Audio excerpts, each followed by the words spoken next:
Welcome back to the Windows Server tutorial series. This is day 3, and we're diving deeper into server administration essentials. Today, we'll focus on the core administration tasks you'll perform regularly: managing users, securing files, and basic networking.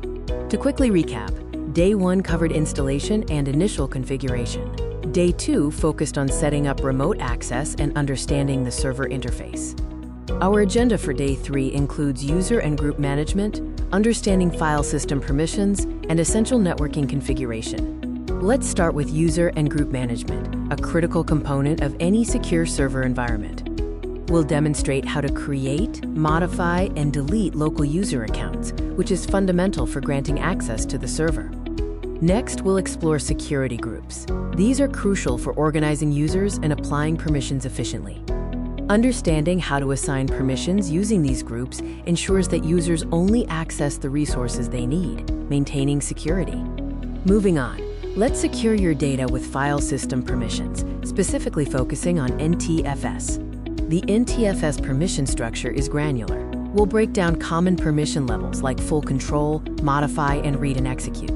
A common point of confusion is the difference between share permissions and NTFS permissions. We'll clarify how both work together to control resource access. We'll walk through a practical example of securing a shared folder to prevent unauthorized access, combining both permission types effectively. Next up is basic networking configuration, essential for the server's communication with the outside world. We'll review IP settings, focusing on when to use static IPs for server stability versus DHCP for temporary setups. Properly configured firewall rules are vital. Learn how to open and close ports to secure your services. Finally, we cover essential monitoring and tools to keep your server running smoothly. Task Manager isn't just for desktop use. It's a powerful server tool for checking performance and troubleshooting processes. We'll introduce Event Viewer, your server's logbook. It's the first place to look for system errors, security events, and warnings. That brings us to the end of Day 3. You've covered crucial ground in daily server administration.